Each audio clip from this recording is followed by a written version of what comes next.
What's going on, everybody? It is Matt, aka the Lumberjack Landlord. It is Friday. Thank God it is Friday. You've been waiting for Friday? Yeah, it is not. Every day is not Saturday for me, Mike. So, yeah. It is a good thing. Every day is Saturday. Not yet. Anyway. So we have Mike Zuber from One Rent at a Time. Mike, how is it going? I know we just did a bunch yesterday, but this is fun, man. Oh yeah, I really do think that we are we're helping people. Yes, and we bounce off each other pretty well. So I enjoy all the conversations. Yeah, I much fun. I laugh hard. Yeah. So much fun. Eventually, we'll get a show on Sirius Radio. Yeah, there you go. Oh God, that would be fun.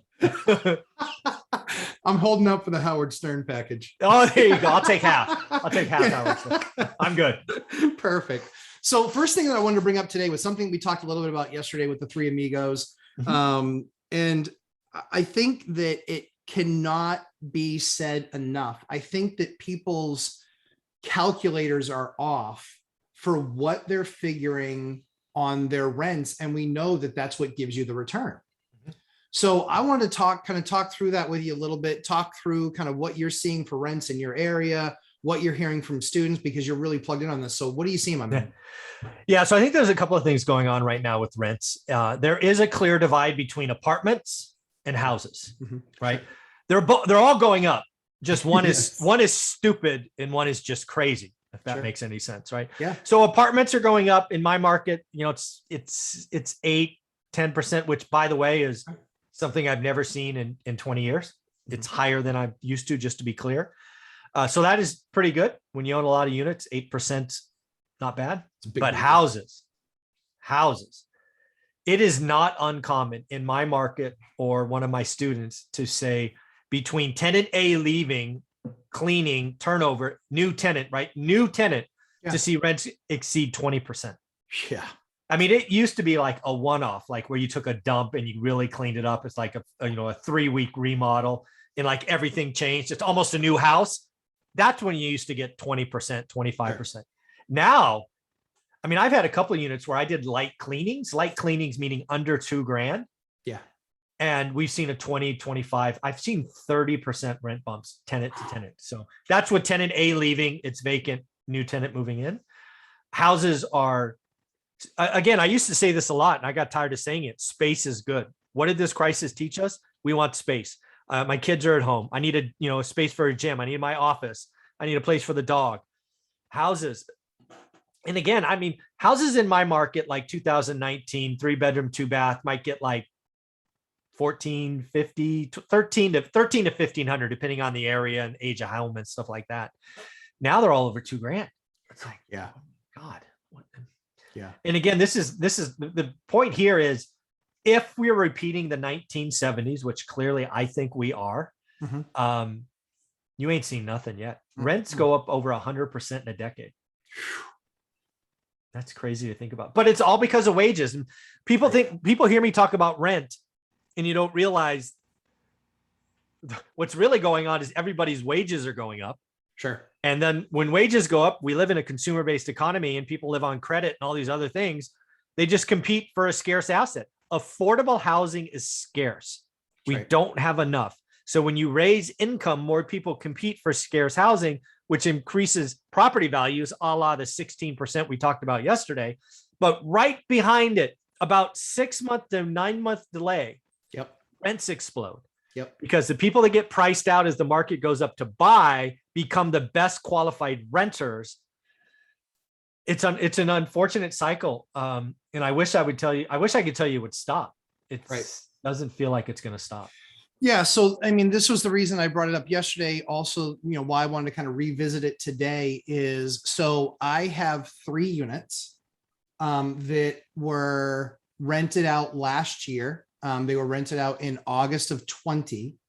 And now in September of 21, they've all rented. The 3 were, one was and this is an apartment. It was a 1-bedroom, 1-bath. And that rented previously for $770. Okay. The new rent is $1,200. Oh my God. Yeah. Yep. And then the other one was and you're having demand is through the roof, right? I mean, you're getting multiple applications and all the time. Oh, Mike, for this unit that I'm just about to tell you, so 1095, it was what the old rent was. Mhm. This is a one bedroom, again, one bedroom, one bath, a little bit Wow. larger of a one bedroom, but it's the third floor in a 6 unit. Okay. Okay. 1095 was what it used to rent for. It's now rented for 1425 because they had low 700s credit score. Uh-huh. We asked, what more could you do for us to consider you over the others? They said, we'll write a rent check 6 months in advance. Wow. I got 6 months of rent up front plus security deposit. Yeah, that's yeah, it's this is not going to slow down. Wages are going to go up, rents are going to go up, property values are going to go up. This inflation thing is just starting. Mike, that's almost 10 grand for those of I you know. keeping up at home. I know. That's almost 10 grand. It was just under 10. It was actually, no, It's a one bedroom. It was yeah, it's a one bedroom. It was just over $10,000. Oh my They paid God. 6 months in advance plus security deposit. It was just over $10,000. I mean, what the what? And Yeah. then there was then my final one. That one was 1,300. That one rented out for 1,595, and we got that was a 2 bedroom, and we got 740 and 770 were the credit scores. Wow. Yeah, we have a housing problem, right? There's not Yeah. enough inventory. Yeah. For anybody in any government that's watching, we told you so. Yeah, exactly. We told Go you back and this was- watch. Yeah, we told you this is what was going to happen. We are not idiots. We're not going to rent at under market just because we know that increases are coming for us across the board. Taxes, water, Taxes. sewer, all that stuff is coming. Oh yeah. Especially in New Hampshire, because that's where they make their money is on property taxes. So Got we it. get that. We don't have a sales tax. We don't have an income tax. We make up for it on the property side. Fine. Yep.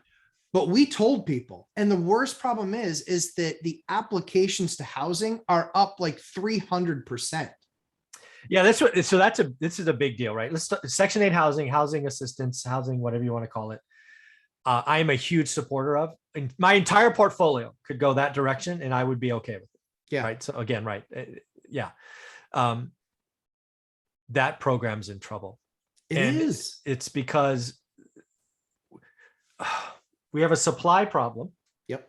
Not enough units. Right. We are clearly increasing demand for people that qualify and need it. And oh, by the way, I believe in the next $3.5 trillion package, they're going to double the dollars in the program. It doesn't fix the unit problem. We have a situation where government is pouring gasoline on demand. That's right. And there's no supply. So it's a problem. I think what we're going to find is I think it's going to end up having the same type of issue that college loans do. So I identified this probably about 20 years ago. And I said to my friends that were going to school, and I was like, what is it that a university can raise its yearly tuition between 7 and 11%? Mm-hmm. And the more work I did, the more I looked at it, and I said, I know exactly why they can, because the government's a bunch of idiots and they'll pay it. Yeah, exactly. It's all government loans. Yeah. And so with a majority of that stuff being government loans, the problem that you have is that you then have people mortgaging their entire future to get finished on their senior year. On their senior year, they can't find a lender. And now that's happening. On their senior year, they can't find a lender. I had one friend that actually went to school. Their first year, I want to say, was like 51 or something. And their last, 51 grand was their first year. Mike, their last year was 67. Yeah. What is going on? There's colleges are a for-profit entity, and they realize there's a lot of cheap money. And frankly, my generation, we were taught to go to school, get a good job. Yeah. And we bought that stuff. The fact I just did on my daily show talking about decade or generations. Yeah. Gen X, which is the generation I am in. Yep. I think it was $147,000 in debt, not including mortgages. Oh. And 43,000 of that is still student loans. People in my generation have been out of school for 20 years. Yeah.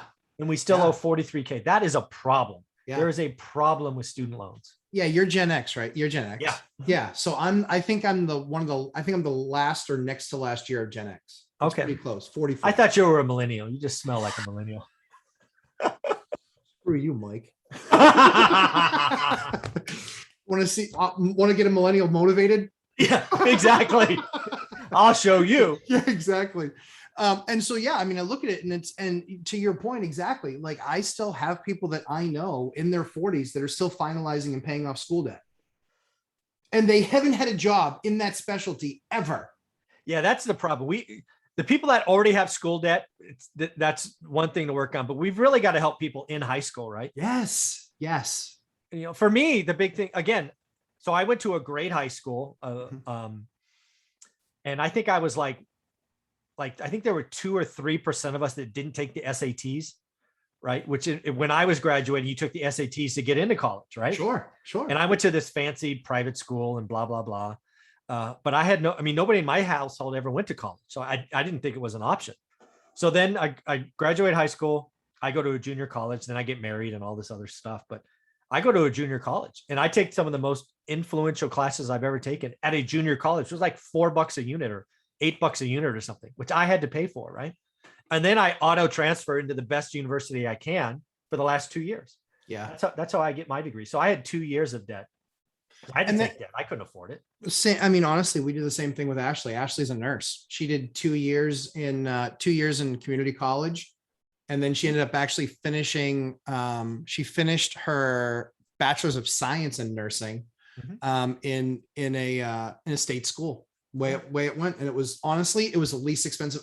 All in, I think we were just over 20 grand.